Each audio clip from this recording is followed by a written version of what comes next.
Hi, my name is Terry Gabbard, and I'm one of the theater teachers here at Ardrey High School.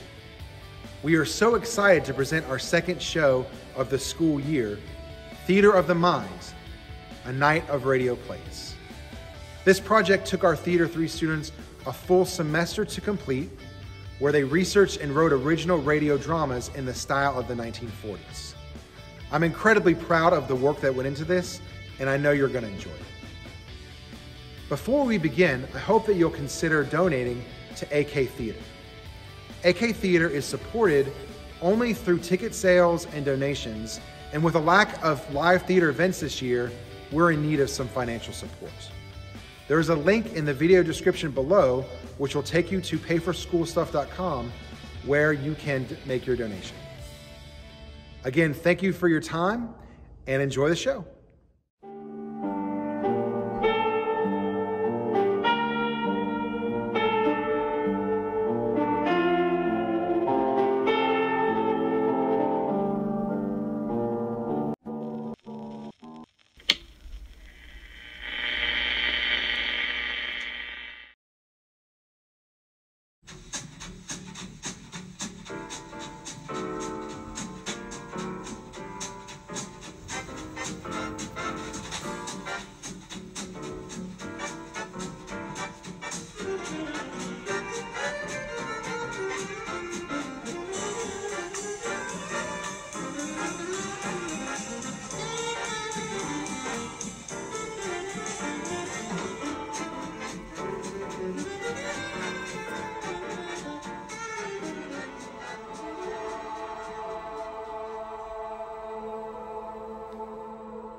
The bite. A bite is a simple act, something we all do hundreds of times each day. But in certain dark corners of reality, a bite can be quite sinister. Legend has it that a single bite on your neck can transform you into something out of a nightmare, a bloodthirsty fiend that some call vampires. Now, most of you listeners out there think that the stories about vampires are fake, a myth, hogwash. But look again. Are they? Look closer, and everything you thought you knew could turn out to be a lie. If rumors swirled about mysterious happenings taking place in the Big Apple, would you go explore? If there was a sudden rise of people disappearing, if dark figures were seen around every corner, if a darker reality had replaced what we all thought of as normal, would you want to know why? Would you go discover the depths of this mystery and really figure out the truth? Well, you might not, but a certain 4 people would. It is your choice if you want to go along with them. We welcome you to the Night of the Bite. And it is with this story that we introduce you to the reality of the vampire. Stay if you dare, but if you turn back now, you turn back forever. We start our journey on a bus. It is this bus in which we see our fellow vampire explorers. 4 teenagers sit together in the back of this bus, taking in the skyscrapers of New York City. Wow, just look at this place. Look at the beautiful city with all the lights. It's marvelous, just like the postcard. I've seen better. Johnny, you have never seen the other side of Main Street. Don't kid yourself. It's absolutely stunning here. I'm just getting under your skin. This place is great. Well, if you all are finished sightseeing, we should probably check in now. 4 wide-eyed wanderers exit the bus and try to make sense of their new environment. They arrive with the simplest intentions to take in the city during the Christmas season. The white lights and festive wreaths adorning store windows fill them with a sense of wonder not often felt in small-town America. Yes, the simplest intentions, but nearby, ancient eyes watch. Ancient eyes that don't see childlike wonder. No, ancient eyes that see a meal. Lila is right. According to the map, the hotel should be right there across the street. That's our hotel? Is someone pulling my leg? Jeez, what nut job bucked this taupe? Well, I think it's rather charming. It has a nice, city feel. I'm sorry, but this was all I could find. Everywhere else was booked to the brim.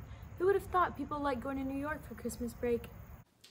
It's not like New York is a popular tourist attraction, or that loads of people come here every day, or that— Okay, Johnny, we get the point.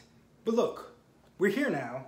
We have somewhere to stay, and we can all just have some Christmas fun together. Can we please go inside so I can put my stuff down? My arms are getting tired. I think that is a wonderful idea. As our explorers start their venture into the Big Apple, they first have to check in. The hotel, although rather, how would you describe it now? Rather different. It has a slight charm to it that pulls the four of them in.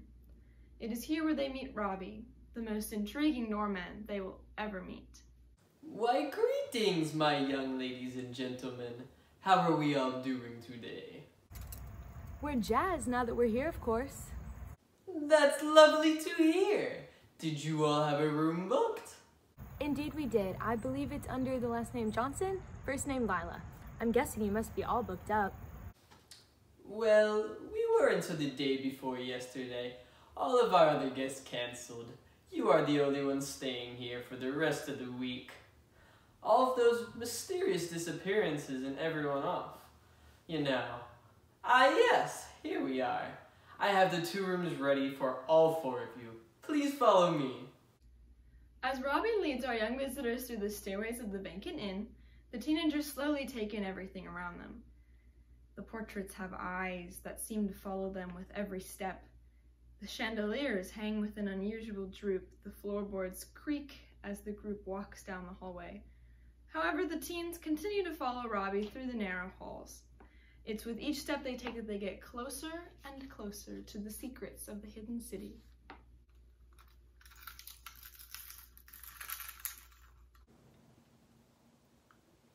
Wow. These rooms are dynamite. Come scope out that view. Thanks so much.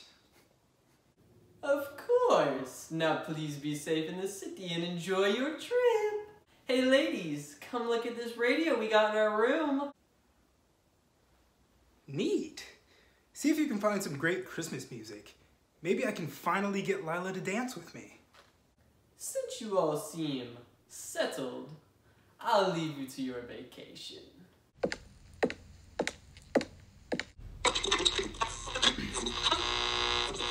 Breaking news this morning, folks. As many tourists enter the city for their Christmas holiday, some strange occurrences have been reported.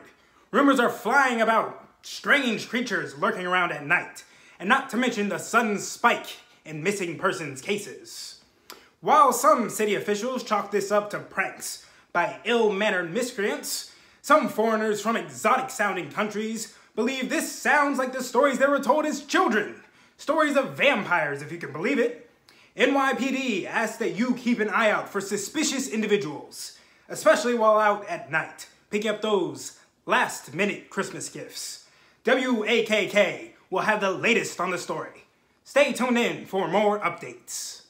Vampires? What vampires? I don't know, and honestly, I'm not sure if I want to find out. Yeah, let's stay as far away as possible, please. I'm not trying to get myself killed out here. Calm down, everyone. It's fine. Vampires, schmampires. Just a silly old myth. A myth? You don't know that. For all you know, they're real. The news report clearly said that they were spotted throughout the area and might even be causing all these disappearances. Guys, stop. Just drop the subject. I'm sure we just misheard him. Let's hope so, but you're right, Cody. It's probably nothing anyways. Come on, let's go look around the Big Apple. It's what we're here for. The slight worry in Lila's laugh and the look on her face says it all. Although they want to forget about it, will they? Or will this dark, tempting thought sit in the back of their minds? Will it always be present? Only God knows what these kids are about to go through.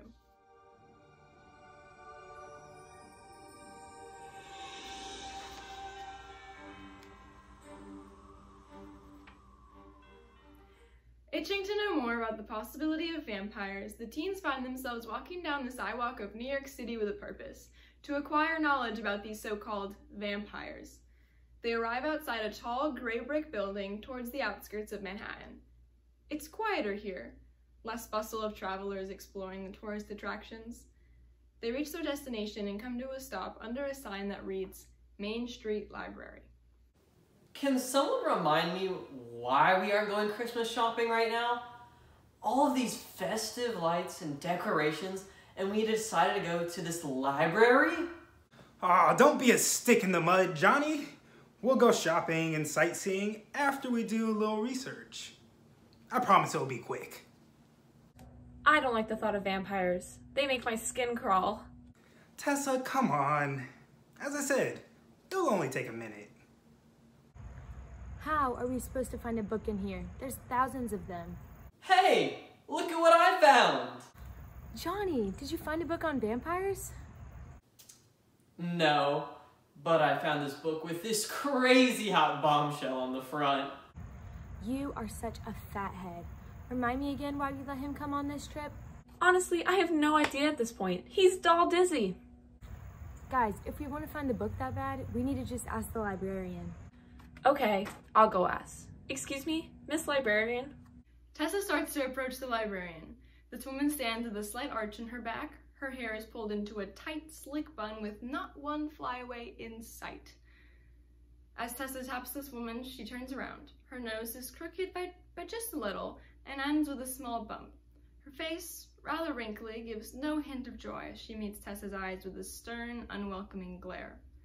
However, as she begins to speak, Tessa is met with a smile and a sudden appearance of friendliness in which she didn't see before.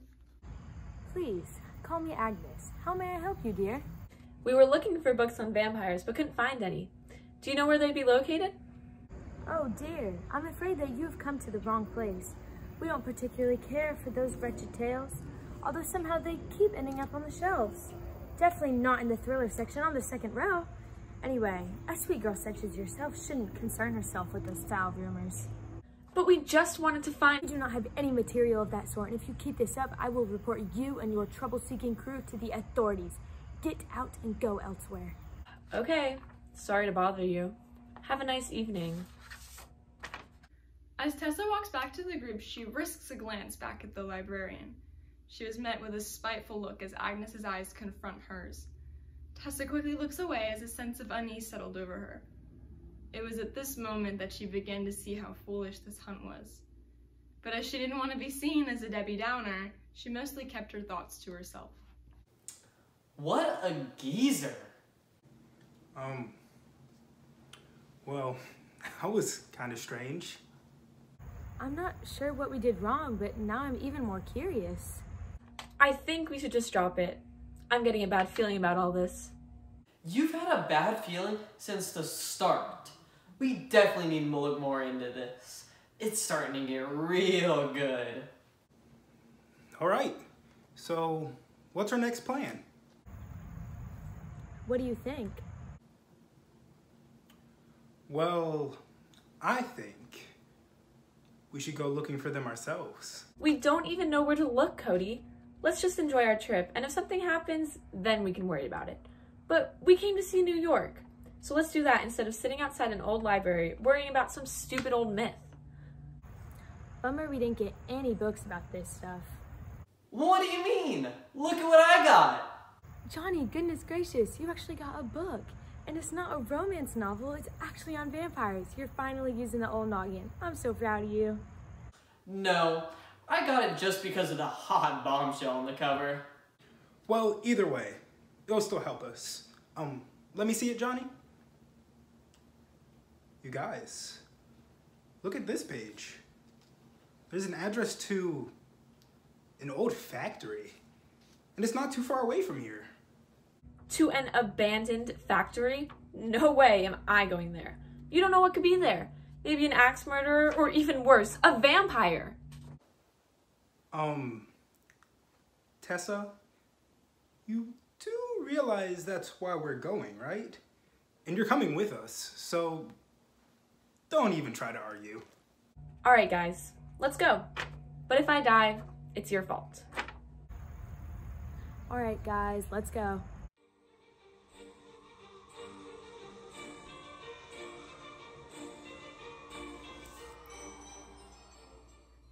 As our vampire hunters leave the library with their newfound discovery, Cody pulls out a map to pinpoint the location.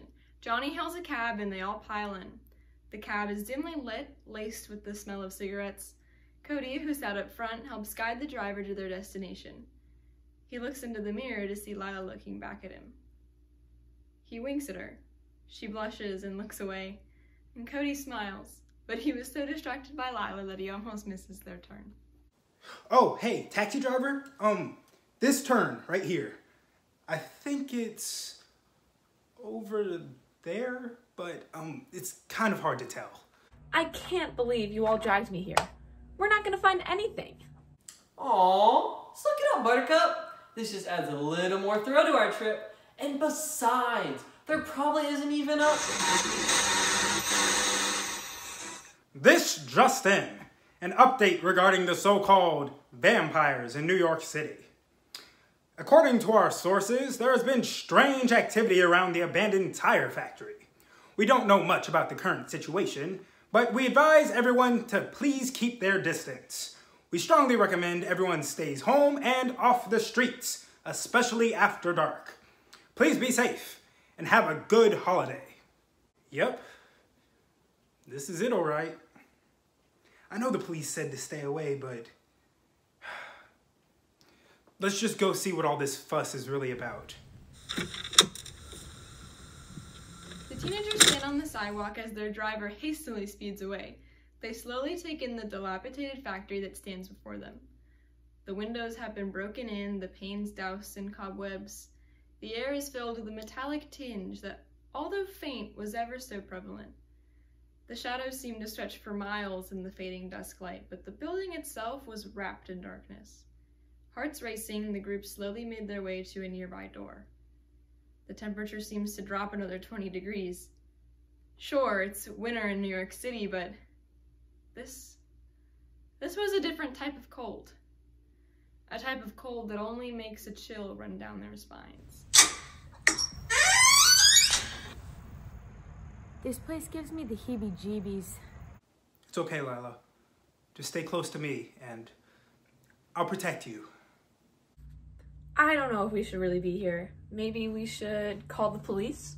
Why would we do that? We had dibs on this place first. And besides, what if the police are vampires? Should we split up?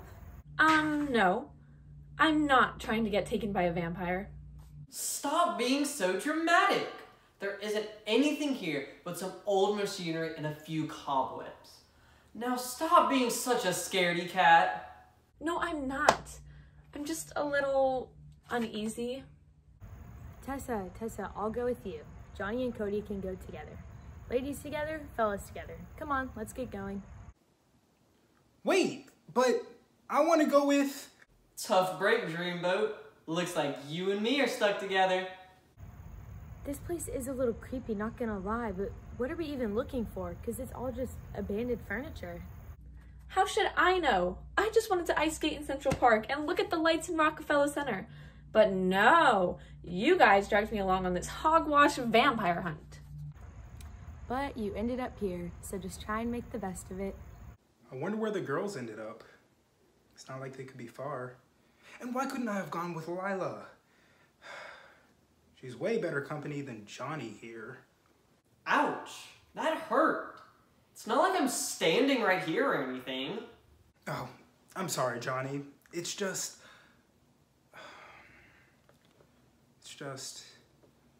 I really like her. And we haven't really gotten to spend any time together so far. I was really hoping we could do some cute Christmas stuff together, but so far we haven't even had 10 minutes alone. I know what you mean. But hey, after we get out of here, then we can all go see the big tree in a Rockefeller Center, and it'll be a swell time. Yeah, you're right. We should finish looking, then get out of here. Ooh, and I wonder what this door leads to. Ah! What's wrong? Are you okay? Oh, I'm fine. Just a few bats, that's all. Okay. Let's just keep going. We have a lot more places to look around. I wish the lights worked. It's starting to get really dark in here. Hey, who's there? Who just bumped into me? Ah, I felt it too. Guys, cool it. It's just me and Cody. You had me scared for a second. Did you guys find anything? Nope. Nothing. Everything looks pretty normal to me. Everything looks pretty normal except that on the wall. How did we not see that before? What is it? It looks like jelly. Ooh, I love jelly. Tessa? I don't think that's jelly. I think that's blood. No, thanks. Me and blood don't mix. What if someone died? What if someone got killed here? Okay, that's freaky. And it's even freakier that we don't know whose it is or where it came from. Not only is it blood, but there's a tooth on the ground. And it's not just any tooth, it's a vampire's tooth. Look at the shape of it. Do you guys think we should call a dentist? No way, guys. This is actually crazy. They actually do exist. Can we go now? I'm about ready to leave. This is freaking me out. We can go, but let's take the tooth. And also, I think it would be a great idea if we come back tomorrow, because this blood looks fresh. Yeah, let's split. Lila, where are you? Lila! Lila? Did she wander off? No. She was just right next to me. The group desperately looks for their missing friend. Their cries echoed through the old factory for hours, but no one answered them. With no flashlights and no way to find their friend, they are forced to stop. Afraid and discouraged, they decide to return to the hotel and regroup to come up with a plan.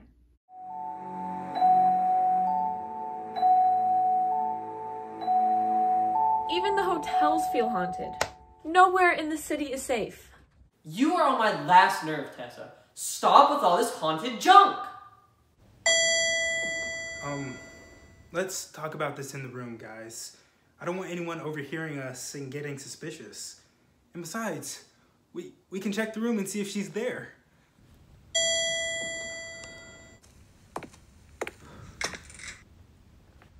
She's not in here. Oh, no. Get the door, Johnny. Hi, everyone. You don't look very happy to see me. Sorry, we were hoping for someone else. Ah, making new friends here? Well, not exactly. Tessa, for Pete's sake, be quiet! Where's that lovely lady I checked in with? Out with a New Yorker? Yeah, of course she is. She's lost! And may I ask, how did this happen? Oh, well, we were... Just walking the streets and she took a wrong turn. Not a big deal. Well, thanks for checking up on us, Robbie, but I think it's time for you to go now. Have a great night. I hope your friend shows up soon. Okay, I've got the flashlights. Now let's go back. We're going to save Lila.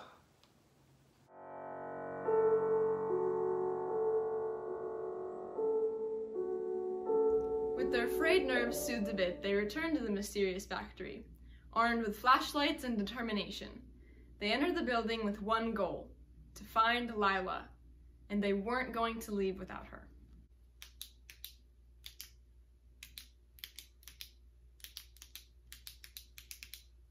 This place is just as creepy as it was last time. Let's go inside and try to find her. As our young explorers travel through the depths of the factory, they all seem to hear faint noises as if someone is near them, as if someone is watching them. As scared as they might be, they continue. They need to find Lila. The factory creaks and wails the further they venture inside. Did you guys hear that? Or was it just me? I heard it too. Me as well. But we have to keep going. We need to find Lila. She's been with us for years. We've all been through thick and thin together. And besides, I still haven't had that dance with her yet. So we aren't leaving until we find her. A figure watches them from the rafters. Young, naive, foolish kids. The trap he set was about to be sprung, and his dinner was coming right to him. Guys, Cody's right. We can't just leave her here. We've all known each other since we were kids. She's one of us, and we are going to find her.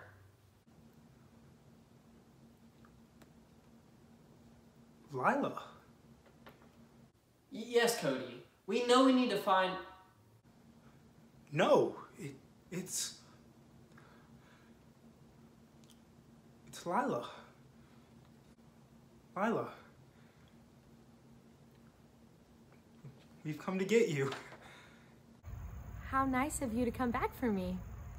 I've been waiting for you. No, Cody, get away from her.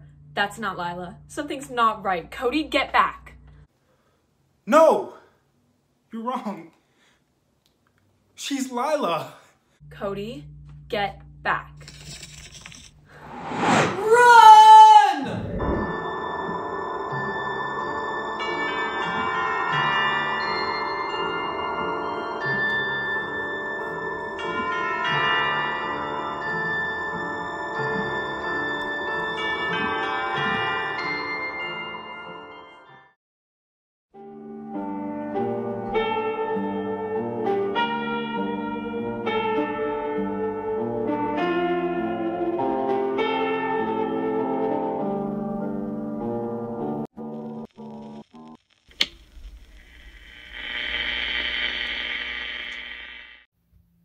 Now that was quite the tale.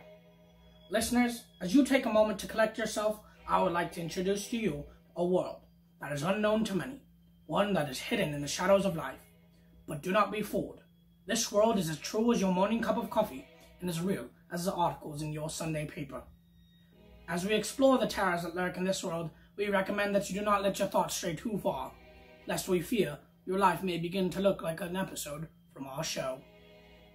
So close your eyes and prepare for another spine-tingling fright as the WAKK station presents to you Theatre of the Mind.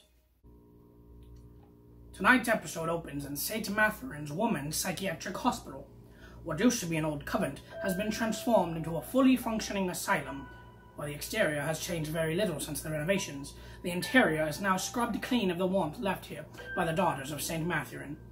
Stale and water-stained walls traverse the building upon faded lime-green tile flooring. The lost souls of St. Matherin come from many walks of life, but one trait is shared among them. They were sent here to be forgotten. Severely underfunded and overcrowded, St. Matherin's is a stain on the landscape, an embarrassment to nearby towns. It's kept hidden behind a blanket of crawling ivy just on the outskirts of the mining district. Our story tonight is a peculiar one, but a peculiar hospital, with even more peculiar things going on behind its rusty metal doors. Oh goodness, running a temperature for the second day in a row. Betty, it seems as if you're sick of being healthy. Betty Ledbur, a kind woman would love to share. She once lived in poverty with her husband and 2 children. Mrs. Ledbur never had a bad word to say about anyone or anything.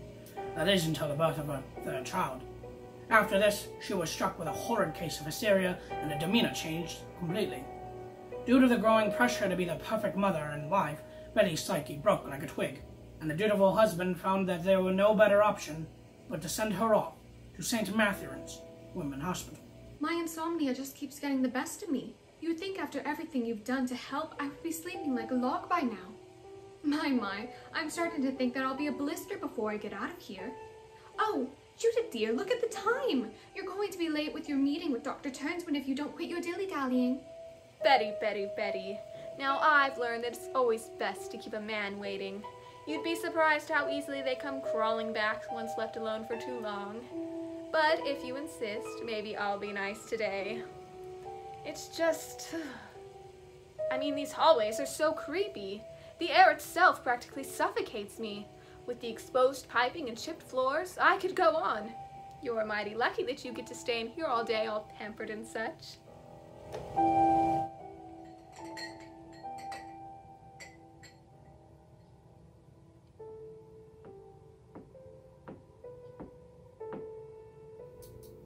Every afternoon at 5:45, Miss Judith meets with Dr. Turswen to discuss today's happenings. Although it was nothing unusual for the two to frequently meet, even outside of their scheduled appointments. Dr. Turswen insists that they meet privately every day. Judith wouldn't dare decline, though. It was a known fact that Dr. Turswen had the nicest office in the whole hospital. Judith's heeled shoes echoed down the hallway as she approached Dr. Turswen's office, not missing the stares of nurses as she passed. A bunch of jealous hens, the whole lot of them.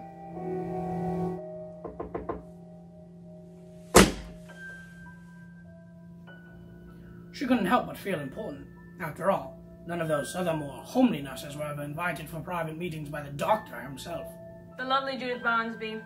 I do hope that your patients have been treating you well and that you've been treating them even better. Please, you flatter me, Doctor. But have you really nothing new to say to me? As they say around here, continuity keeps us sane. Now tell me, how's Miss Ledbur doing? Same as always, it seems. She's suffering from severe insomnia, although I can't quite seem to pinpoint the cause of it all. It is troubling that no matter what I do, her condition seems to stay stagnant. It must be caused by the stress she's been enduring. I'll check in with her later this evening to perhaps narrow down the causes of this further. You needn't come. I'm sure you see enough of Miss Ledbur as is, seeing she is your only patient at the moment. My, Doctor. I must admit I do feel a little jealous, having you flap your lips about other girls in front of me. But I suppose it cannot be helped. But I am very grateful that you've been taking so much time out of your very busy days for little old me ever since I first came to the hospital. It's true. Dr. Turswen had made sure to keep a close eye on Miss Barnsby ever since she first arrived at St. Matthew's. This, of course, didn't go unnoticed by the other residents, who speculated that the two were doing a little more than just sharing notes during their rendezvous. Now, Miss Barnsby, you know I simply wish to help you with your adjustment here. I know better than anyone else what full-time residency can do to the mind. Although it has only been a few months since we've known each other now, I do believe that you would perhaps benefit from a lull from time to time, but enough of me being a blabbermouth. Tell me how you've been faring. It's the same as always, Doctor. I check in on Betty, meet with you, and then off to bed. I'm just so preoccupied with where I'm going. Heaven's sake, I don't even remember how I got this job, let alone how I've managed to keep it. I just feel like I'm losing sight of myself. I don't know, like I'm just bumping gums. It's certainly not uncommon to feel as if you're becoming a different person. You're in a high-stress environment, Judith. A hospital is a hard place for the mind to feel at ease. For your spotty memory, that's just human nature. Hell, don't ask me what I ate for breakfast. I'm just as clueless as you. I can assure you, though, that this will surely pass in time. You just need to focus on being the best version of yourself. For you, me, and Miss Betty. Oh, you. You always know what to say to a dame, don't you? You know I'm so sorry, I truly am. But I must go, I'm being called. We'll talk tomorrow, don't forget.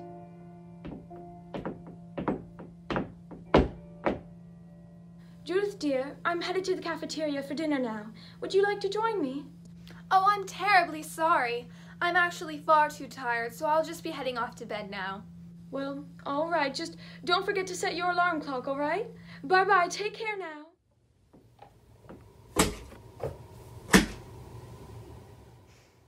When they said they had accommodations for me, I didn't expect it to be such a pigsty.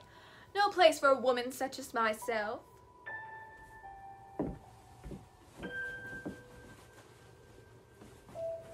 Hickory dickory dock, the mouse ran off the clock.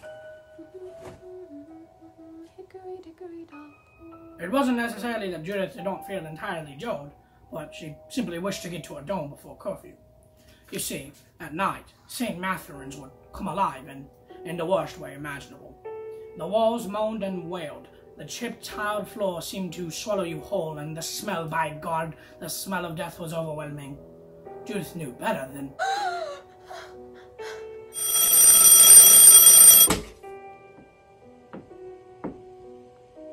Come in. Alrighty, Mrs. Ledbur. How are we feeling today? Oh, same old, same old. Well, let me see if that's all true. Now move your hair there so I can take your temperature.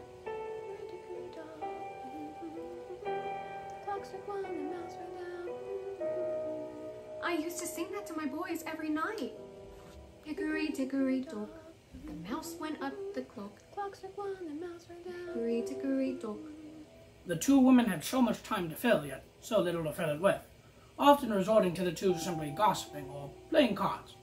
Judith didn't have the heart to leave Mrs. Ledbur all by her lonesome, so she insisted on staying the entire day to ensure that she wouldn't be without a companion, or rather a confidant. Oh, I'll be behind the 8 ball if I'm late again. I'm off to Dr. Turswen's office now. You try to get some rest, dear. I'm sure he'll be wanting to see you after our appointment is through. It's 10 to 6 when Judith finally makes it to Dr. Turswen's office.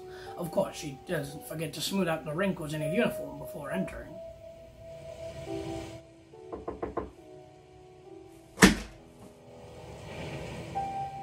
The lovely Judith Barnsby. I do hope that your patients have been treating you well and that you've been treating them even better. And how did I know you'd say that? Now, little birdie told me you skipped out on dinner last night, am I correct? Are you trying to be so ungrateful for everything I've done for you? I give you everything you need here. I know what's best for you here. Oh, doctor, don't be silly. I was practically falling asleep when I left your office. I couldn't bear to stay awake any longer than absolutely necessary. All right. Just promise me that you'll take care of yourself in the future. And if you happen to skip dinner again, we can have a snack in my office instead. How about that? That sounds lovely, doctor. But I'm afraid I must be on my way now, and I suggest you do the same. You still have patients to tend to, don't you, doctor? Oh, if you want to get rid of me so soon, then I'll get going as well. Oh.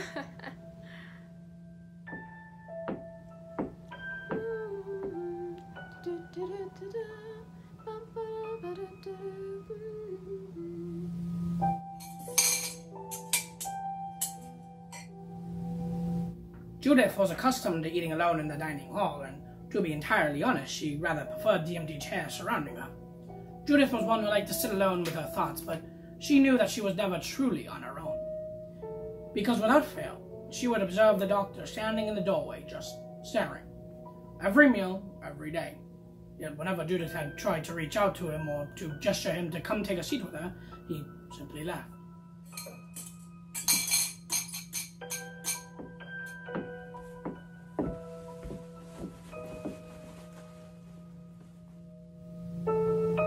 Once again, Judith finds herself dozing off as she heads to her room, and upon arrival, not even bothering to change into a nightgown. She sets her alarm and hopes to avoid yet another night of fitful sleep. Yet, that's all it is in the end. Hope.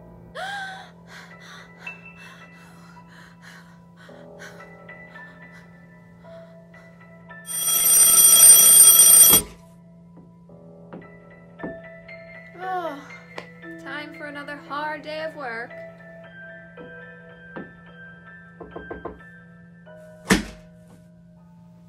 Good morning, Betty. How are you feeling today? I'm quite fine, but I must ask, is everything all right, Nurse Judith? You look like you've come down with something quite awful. Well, you sure know how to flatter a doll. I just wasn't able to sleep very well last night, that's all. Oh, come now. You know I didn't mean it in such a crude manner. I'm simply worried for your health. You look like you've been, I don't know, been ran over or something. Look at yourself. Were you able to sleep at all last night? I won't lie. I have had trouble sleeping these past few nights. But I'm sure that if I just power through today, I'll be out like a light and sleeping like a baby. If you insist, but Ladies, I hope I'm not interrupting anything. Oh, nothing much, Doctor. Only that Judith looks like the undead. Now, nurse, I'm afraid I have to agree with Miss Ledbur here. Although I came to review some results with your patient, I think it'd be best to put a pin in that and get you all sorted out, Doctor knows best. It appears I'll be taking my leave now, Betty. You take care. I'm sure I'll be back later. Have a seat, please. Don't just stand by the door like you're going to run away. Goodness, you keep such a tight leash on me you'd think I was an animal. Now, Doctor, I am a full-grown woman who knows how to take care of herself. Thank you for your concern, but I have other matters to tend to. Dragging me in here and grabbing my wrist when I try to leave? Just what kind of operation are you trying to run here? Calm down, Judith. We're both adults. And even more than that, we're friends. I simply wish to make sure that you're feeling well. Truly, now what's got you in a tizzy? Well, I'm not quite sure. I guess I just woke up on the wrong side of the bed, that's all. I do apologize. Now, that's not the Judith Barnsby I know. This is just a chat between friends, Nothing more. There's no need to be so embarrassed, you got that? Now Forgive the intrusion, Doctor. You got an urgent call from your wife. She's concerned that your son's cough has gotten worse. Now, thank you, nurse. Judith, I'll be back lickety-split, all right? I must make this call, though. I do hope you understand.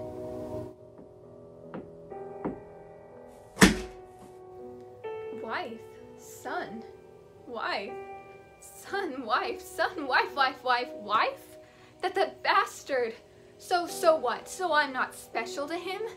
No, he knew what he was doing.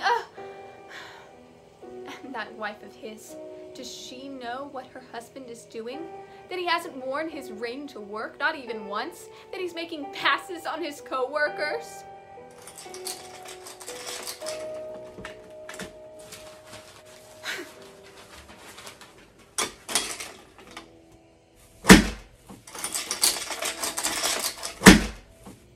Just like any other rational grown woman, Judith's tantrum had sated her ankle, at least for the time being. It's not Judith's fault for her reaction. Surely not, right? Of course, an easy way to find the answer to that question would be to look at the file, collateral of Judith's tirade. Lying right by her left leg, the file was labeled J. Barnsby. J. Barnsby? Well, that's me. I'm J. Barnsby. That creep has a whole file dedicated to me. I knew I wasn't making up his obsession with me. Why, he's crazy.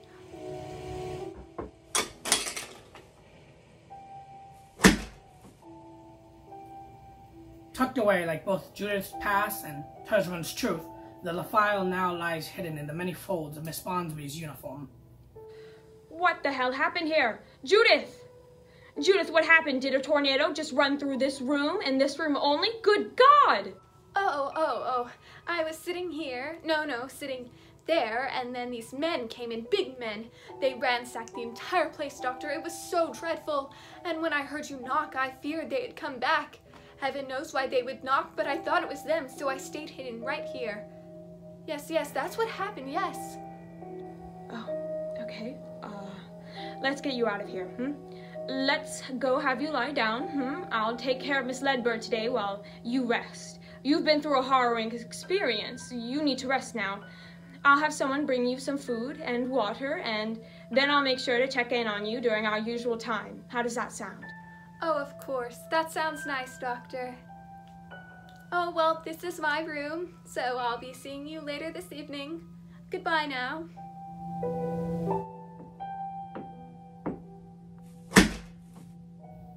Now, Dr. Turswen knew better than to believe Miss Barnsby's bogus excuse, and he fronted best to get her away and out of his office as soon as possible, blissfully unaware of the Pandora's box hidden in the folds of Judith's dress. Sure enough, just as Dr. Turswen took his leave, Judith slowly retrieved the file she took from the office, but not before checking for wandering eyes. Now, time to see what this creep has been writing about me. Patient? No, I'm not a patient. He must be referring to my patience, that is all. A simple misspelling. Okay, next. weight, eye color, height, hair color. These must be the results of my yearly physical. A little off-putting, but nothing too bad yet. Okay, next page. Oh yes, this is a list of where I used to work. Goodness, I've been here at St. Matherin's so long, I've forgotten. And my, oh my, what a long list. And look at this, it says transferred next to each one. I must be in high demand. Alright, what's this now? Oh, Dr. Turswen's journal. Goodness, he seems to be writing in it so much. Now I'll finally get to see what he's been saying. Judith Barnsby transferred here yesterday from Westbrook. Now it's our turn to try and contain her? Her extreme psychosis. Extreme psychosis? Causes her to believe that she's a nurse, rather than a patient. From all of the past facilities she stayed at, if she is to hear but a peep of anything related to her true identity, she... No.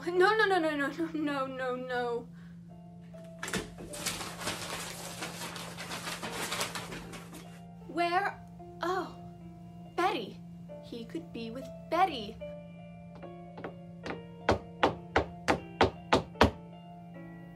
Judith quickly walks to Betty's room, now more aware than ever of all the smiles and greetings she received from passerbys, as if they were staring right through her.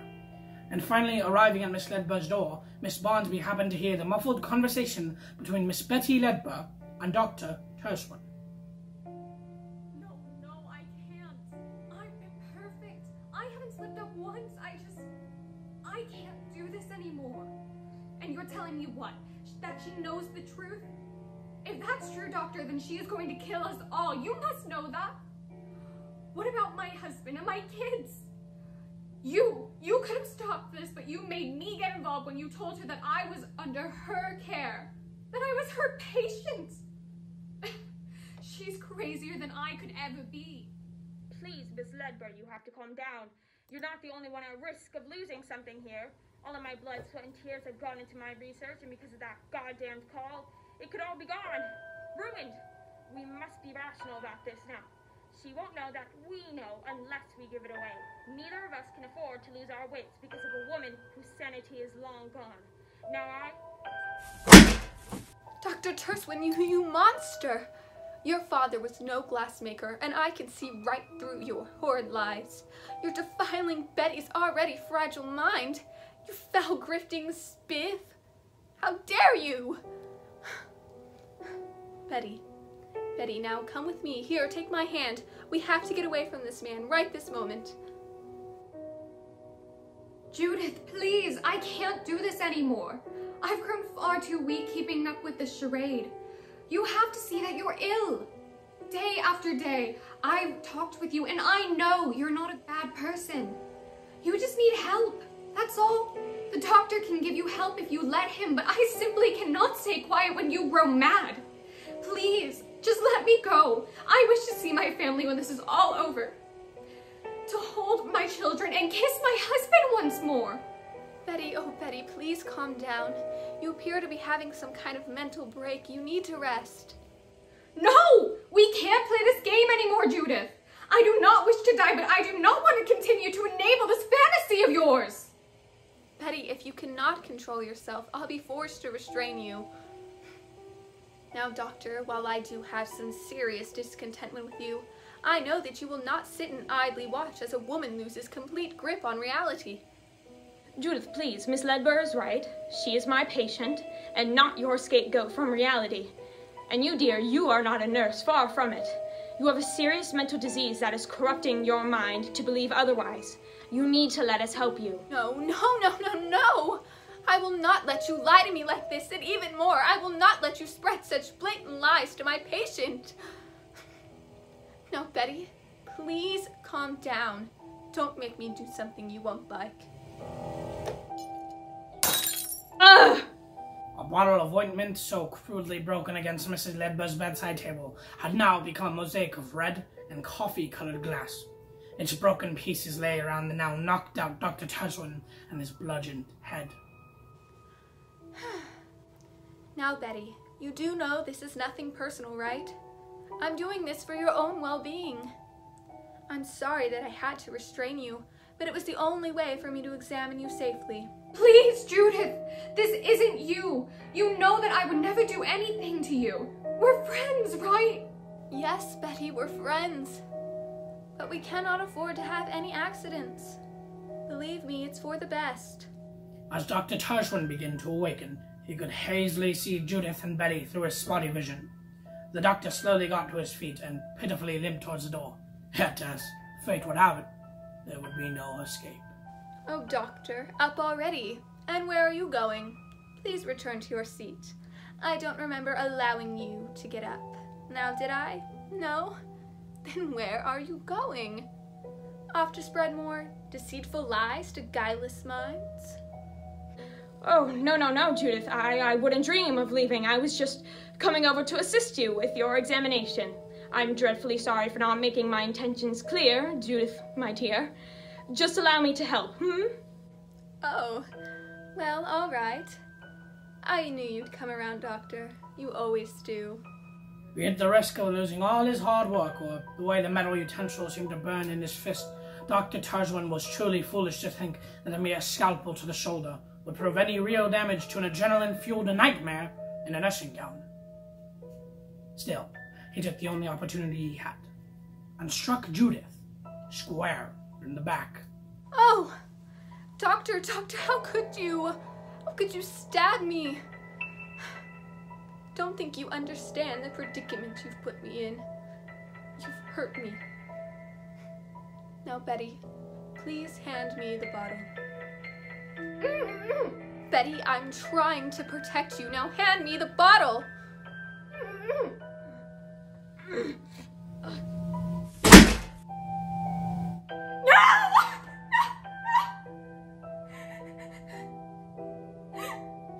Now, Betty, I'm so sorry you had to hear that.